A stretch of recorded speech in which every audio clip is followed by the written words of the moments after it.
Nightly greetings, one and all. Denise Osorio here, homegrown and happy to bring you PTV News Now.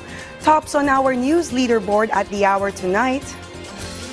The first half of the Marcos Jr. administration will be remembered as the height of U.S.-Philippine diplomatic and friendly relations, not only between the two heads of state who see eye to eye in almost all bilateral concerns, but also Biden's chief surrogates in his top diplomat, Antony Blinken, and the man of the helm of the Pentagon, Defense Chief Lloyd Austin.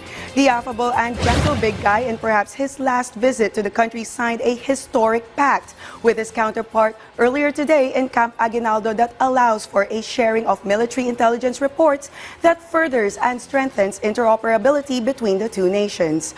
Otherwise known as the General Security of Military Information Agreement, the GSOMIA is the security measure for the protection of classified information agreement.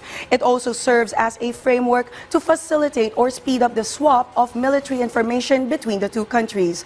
Also in today's visit, both Teodoro and Austin led the groundbreaking ritual for the Combined Coordination Center in Camp Aguinaldo, which will reinforce and enhance interoperability between the two nations and epitomize the unprecedented level of cooperation and friendship between the two long-standing allies. Hence, the recognition and gratitude for Austin's work to bring the level of relationship of the two countries to the status quo, the Philippines government conferred to him a special token of appreciation or achievement award. This is Secretary Lloyd Austin's fourth visit to the country. House Speaker Johnson vows Trump's cabinet picks will shake up status quo in Washington, D.C. Trump's resounding victory in the electoral count and the popular vote is being taken to mean as having a sweeping mandate or blanket authority to run the government as he pleases and with little, if no resistance or challenge at all. A number of his cabinet picks indicate just that, along with the House Speaker's latest pronouncements of a major shakeup in the bureaucracy on day one of the Trump 2.0 presidency. VOA's Veronica Balderas-Iglesias has the full story. President-elect Donald Trump continued making cabinet nominations during the weekend, including that of Chris Wright, an advocate for the oil and gas industry, who would serve as Secretary of Energy. Trump has prioritized political loyalists for key cabinet positions.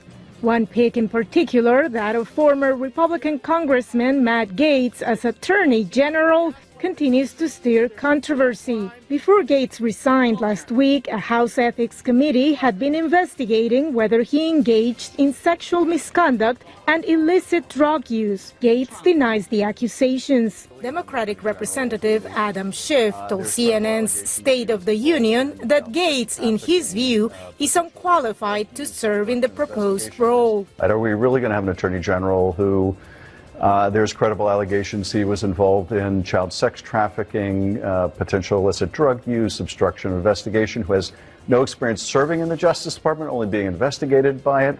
Republican Senator Markwayne Mullin believes the Senate should have access to the investigation findings, but told NBC's Meet the Press that Gaetz deserves a fair chance of being confirmed for the role. I have no doubt that President Trump believes that Matt Gaetz is the right person to do the right job. Matt will be treated the same as every nominee out there. The House Minority Leader, Democratic Representative Hakeem Jeffries, also appeared Sunday on NBC. He questioned President-elect Trump's cabinet picks, some of whom lack experience related to their proposed roles. Is this the very best that America has to offer for a moment like this, with so many challenges that we confront?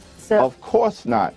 With their votes to elect Donald Trump, the American people have given the Republicans the mandate to shake up the status quo, underscored the Speaker of the House of Representatives, Republican Mike Johnson. Any president has the right to name their own cabinet, to nominate persons that they think will fulfill their agenda.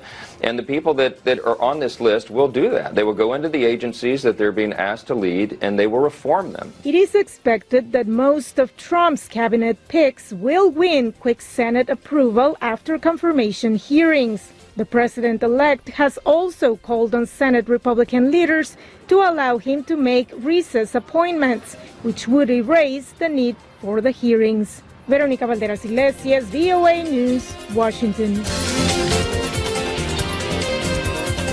At this juncture, let's turn to PTV's Baguio City studios for what's hot and happening in the Cordilleras. Audrey?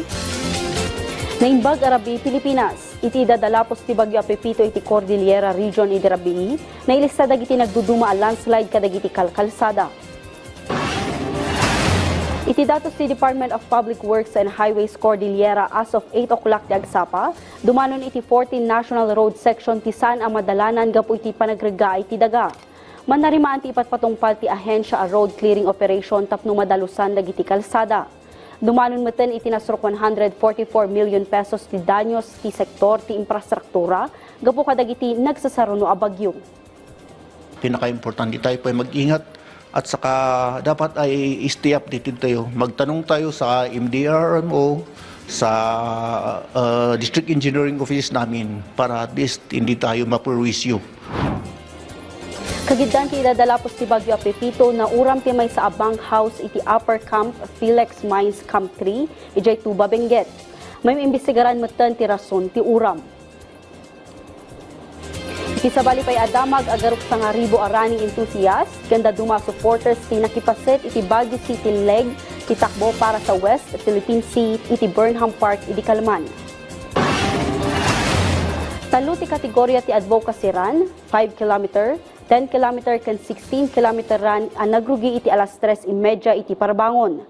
Indalwan the Presidential Coast Guard spokesperson for the West Philippine Sea Commodore J. Tariela, kan Baguio City Mayor Benjamin Magalong ti aktibidad a pinasatan dagiti kamang tinaduma-duma nga ahensya, law enforcement agencies, civil society organizations kan daduma nga advocates. Ti aktibidad ket inorganisa ti Run Rio Incorporated, Philippine Coast Guard, National Task Force West Philippine Sea, Presidential Communications Office kan ti Philippine Information Agency. Panggap ti advocacy run ang mangala iti suporta ti publiko para iti laban ti Pilipinas iti mapag-ininagawan a West Philippine Sea. Inmunan anay sayang kat ti Takbo para sa West Philippine Sea ijay Manila, Cebu ken Cagayan de Oro a pinastan met lang iti ribo-ribo a runners. Dagiti damdamag manipod iti PTV Cordillera, shock. Ni Audrey Villena, Naimbag Arabi. And that's a wrap for tonight. Join us anew tomorrow for the afternoon and nightly news breaking stories right here for news you can count on. Denise Osorio here wishing you all a cool and relaxing evening, and thank you for watching PTV News Now.